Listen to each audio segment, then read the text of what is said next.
I was on my belly, my cheek flat on the grass. Justine was patting my face, calling my name.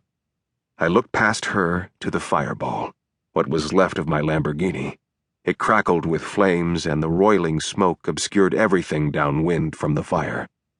Justine hugged me. "Oh God, Jack, get up now!" I groaned, said, "Oh, shit! My damn car!" Justine gripped my arm. She helped me up, and now she was crying. "Your eyebrows are gone. Eyelashes, too." "They'll grow back." "I don't care about your eyebrows, Jack. Your car exploded. You could have been killed." She was panting as she looked at me, eyes wide with terror. I reached out and folded her in my arms. "I'm okay, sweetheart." "Come on," she said. "Come with me." We walked back toward the house, Justine saying, "You don't take care of yourself, Jack. Do you want to die?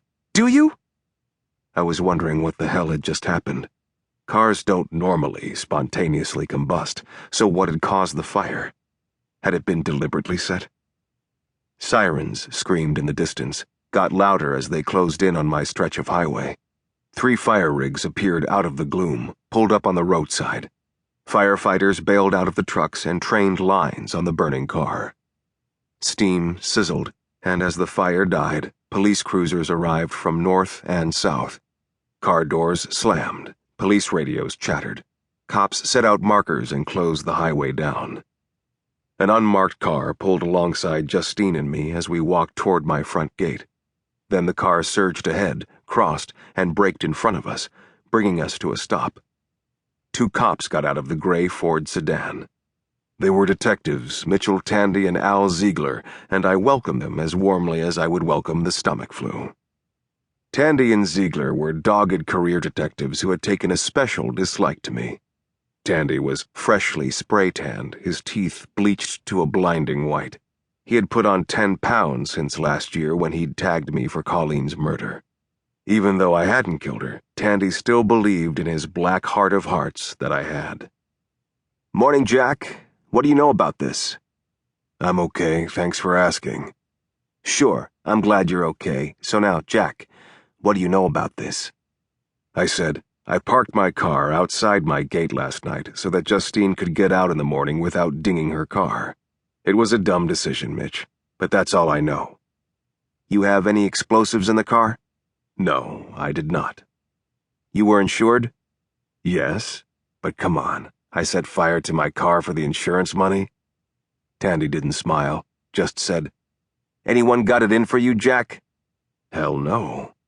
It was one of those lies that was so transparent it was a joke. Ziegler had been observing the firefighters. Now he came over to us, his hands jammed in his windbreaker pockets. He was tall, with broad shoulders, muscular, had sleepy eyes that didn't miss anything. Ziegler and I also had a little history that he would prefer to forget. "Well, Jack, the arson investigator is on the way. Yours is the 6th car that's been torched around here in the last 2 months. And no, we have no idea if the fires were set by one person or more, if they're protests against the Richie Rich, or even if they're linked." "In other words, you've got nothing," I said. "We're going to impound what's left of your vehicle and give the arson investigator a crack at it," Ziegler said. "But this much I know. The other car fires weren't accidental. Maybe the first 5 were misdirection. Maybe you were the real target all along." It was a theory. I'd hate for Ziegler to be right. To keep listening to this audiobook, I've left you a link in the description so you can do it, at no cost thanks to Audible's 30-day free trial.